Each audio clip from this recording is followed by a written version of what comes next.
Hello everybody. So today the big question is, should you resign or should you retire when you are ready to take that life-changing step and then start your fresh journey?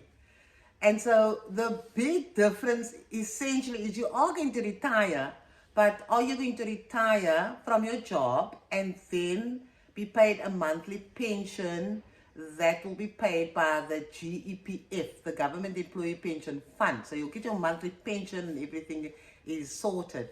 Or are you going to go on retirement by resigning from your current job and then withdrawing all your pension monies from the government pension fund and then moving that to a preservation fund and allowing another financial company to manage your money and then pay your monthly pension to you, right? So that is a huge decision, and it's not a decision that you must take lightly. So you need to talk to people, need to talk to your friends, your family, so that you have a good picture of what it looks like when you resign from your job and when you retire from your job.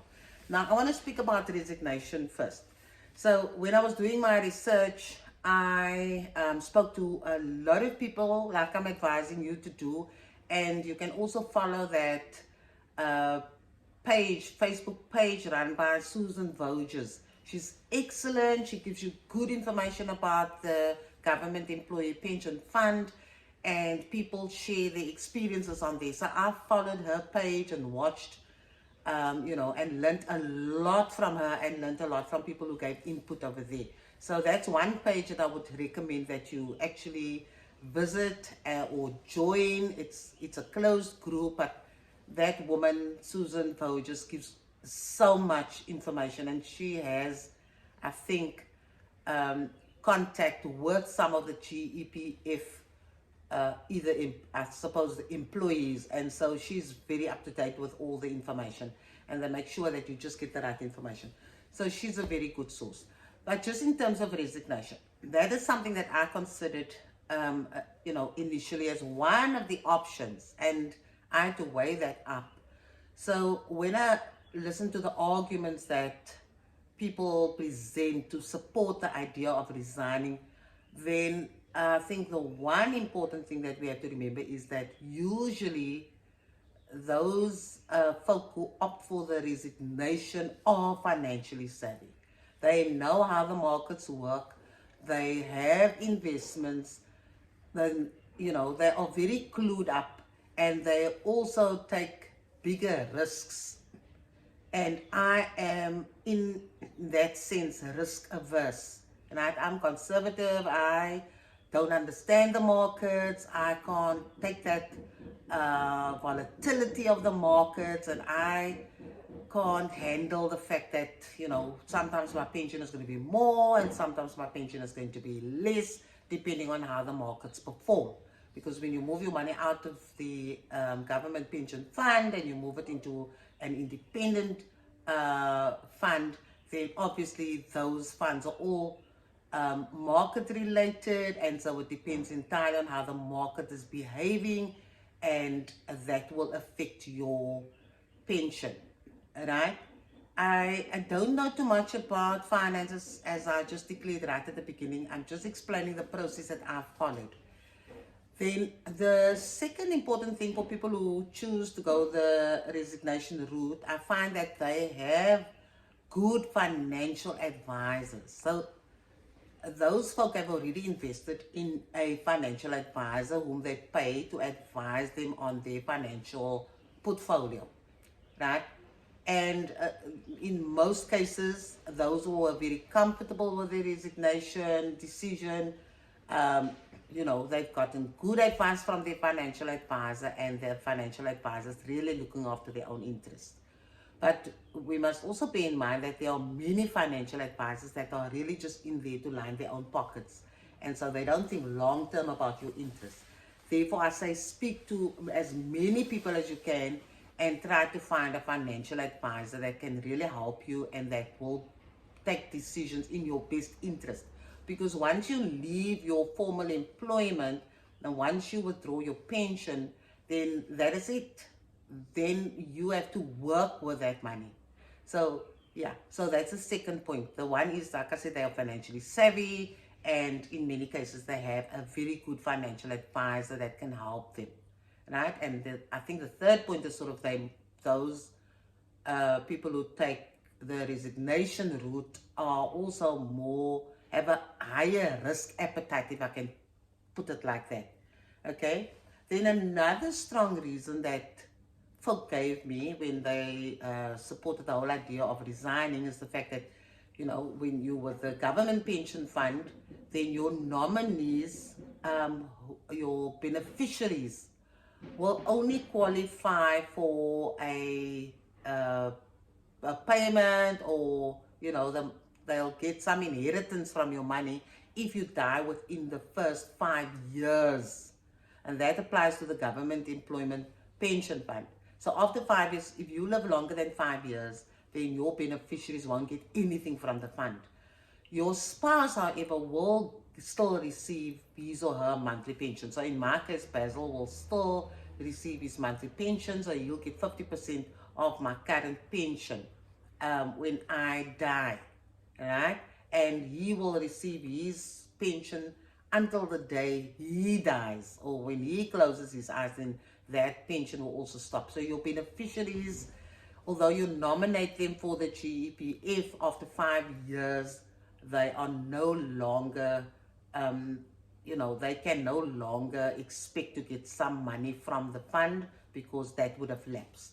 So that is another strong reason that people who resign give you, to say that, your beneficiaries won't benefit from your hard work and from your money, and so it's best to move it into an independent fund, and then should you die, whenever, whether it's after 5 years, whatever's left in the fund, your beneficiaries will get. Now that's a very strong argument, and I did consider that, and I thought really hard about it, but I just want to share my own context with you on why I then finally decided to go with the retirement route and stay with the pension fund. One is, it's to do with the way I grew up, right? So I have mentioned very proudly that I'm a working class child. I come from a working class background, and so my parents were factory workers, and my dad was a driver, and later on in life, but he also worked in a cabinet making factory. And then of course we were a lot of kids, and the one thing my parents wanted to do was to make sure that we get an education, right? So it was the goal to put us all through matric, and then also give us the opportunity to do tertiary studies. And so my dad would work late at night, round the clock, making different furniture pieces like cabinets. I still have my own inheritance here of the cabinet that he made. I'll never part of that. And then of course he made trays, the tea trays, like the handles still, embroidered tea trays. And then my mum would take it to her factory, the clothing factory, and then she would sell it. And I think he was selling it at like $195. That gives you an idea of the kind of prices at the time. And he did all those kinds of things just to ensure that he could supplement their income, so that they could really just keep us at school, against great odds, because how the family was at the time. My aunts would moan and groan, his sisters, that he must take my brother out of school, he must just allow me to go up to standard 8, and then let us go work and help the family. And he stuck to his guns. He said, there's no way. That is what he's going to do. We must just make sure that we pass at school, get through our matric, and then decide what career we want, and then go and study. And he was prepared to make that sacrifice. So of course, here today, I am the beneficiary of his sacrifice. He didn't have money to give to me. Now, why am I telling that long story? The one is that when I was listening to my friends talking about the fact that our children will not then benefit from the money, it's very appealing. You're tempted to think, well, in my case I was tempted, and I thought that makes such a lot of sense, that when we pass on, then there's money for the family. And then I remembered an article that I read years ago in the Sunday Times, and the guy's name was Bruce somebody, and he wrote all these financial articles. And I remember reading this one article where he explained about why it is perhaps it makes financial sense to rather stay with your pension fund, in our case now the government employee pension fund, because it's a defined benefit fund. In other words, your income is guaranteed. It is not subjected to that market ups and downs. It's not affected by the market forces, right?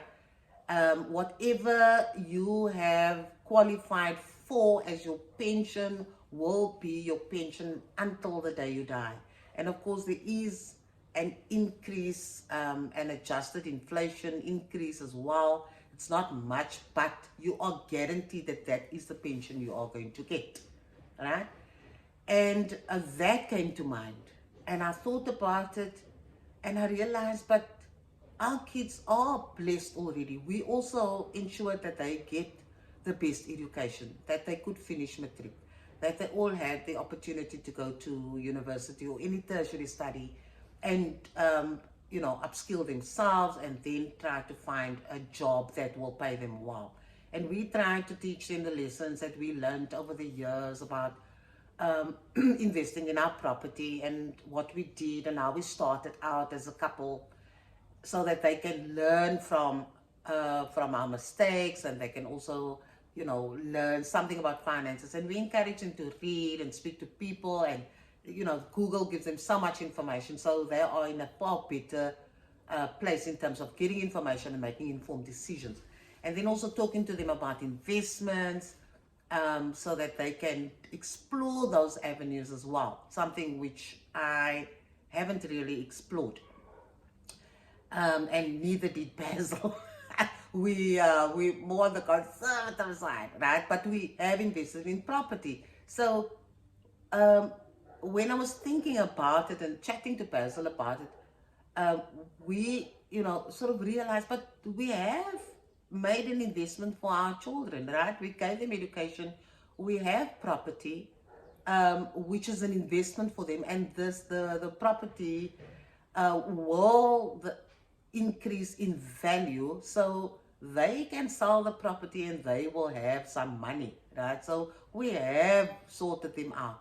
And so is that really a good enough reason for me, in my case now, to move my money out, be subjected to the market, not understanding how investments really work, and then being dependent on a financial advisor who may or may not be there for my lifetime, my entire lifetime? Or do I, allow the GEPF to pay me my monthly pension, that is going to be a regular pension, and it's going to be, there's that guarantee that I will get my pension until the day I die. And so, so that was one of the reasons why I chose to go the retirement route and then stay with GEPF and then get my monthly pension and have that security that I have my monthly pension, right? And of course, I have worked over 30 years, so I am getting my pension from the government pension fund, and it is fine. I can supplement my pension fund should I wish to do so. Then the other reason, talking about why people resign, the other reason is that people who have resigned and have moved their money elsewhere, they usually cater for their own medical aid. So they've already worked out that they can no longer belong to GEMS if they belong to GEMS. But if they belong to any other medical aid, they can of course continue there, but they can explore other medical aid options, and then they're going to fund their own medical aid. And so they, people will always tell you that there are medical aids that are much better than GEMS, and you get this benefit and that benefit, and it sounds all so rosy and appealing. And so I say it works for certain people. But for me, the fact that I went on retirement and I'm drawing a pension from the government fund, I'm also allowed to continue getting a subsidy from the government towards my medical aid. So I do belong to GEMS, and GEMS at this, the current contribution that we get for GEMS is 3,100 Rand. So that effectively means I must pay about 2,000 Rand towards the medical aid, because I get the 3,100 Rand in addition to my pension from government to pay towards my medical aid. So that for me was another benefit, because that means if I move my money to a private fund, then I must go and look for money to help me pay at least 5,000 Rand for the medical aid. And that didn't sound very appealing to me. So again, staying with the pension fund just sounded far more financially lucrative to me. And so that now supports my move to stay with the pension fund, right? So back to the folk who prefer to retire. Yeah, so essentially when people resign, I think these are the lessons I learned. Is one, that folk who resign and place the money in an independent private fund and allow another financial organization to manage their money are usually financially savvy. They have a very good financial advisor that they invested in over the years, and those financial advisors will look after the interest and realize that that investment, apologies, though, that investment that they made will have to last them a lifetime, and not a financial advisor that will just look at the short term and then disappear. The third reason why people resign is that there will be some funding or investment left when they die, even if it's after 5 years, because that is the capped period for your beneficiaries on the government employee pension fund. Then the fourth reason is that usually people who resign have explored other medical aid options, and they don't really feel they need the subsidy that government gives towards your medical aid. So it depends on the medical aid that you belong to, because I believe that if you belong to GEMS, you get a higher subsidy. And so fortunately, I'm a GEMS member, so I do get the 3,100 Rand towards my medical aid, which I think is a super amount in addition to my pension, right? So we just have to supplement that. And then the last reason, I've made a few notes here. The last reason is the fact that people who resign usually have a spouse who's in a defined pension fund. In other words, many of the teachers, they married to another teacher, so the spouse will belong to the GEPF. And so when they resign, then they will take that risk by putting their monies in an independent fund, but they will still have that security of having their spouse belonging to GEPF, where they have that security and stability of receiving the money. And of course, benefiting from the medical aid subsidy. And what was a bit unnerving when I was speaking to people is that people will give you all the positive reasons, but they don't give you that backstory, which I suppose it's not necessary for them to tell you that, look, I've made this decision because Basil is still with government, and so Basil will still get all the benefits of that, a regular pension with an amount that won't fluctuate, and that he will still get his medical aid subsidy from government. So I find that people, I don't think it's deliberate, but people don't share that. So you make a decision, the retirement, the resignation sounds so appealing. It looks like, you just see dollar signs, and then you think, I'm probably going to get far more money, and then you get carried away with that and not realize that other people have safety nets, like a spouse is probably also still working for government, and they've made that kind of arrangement.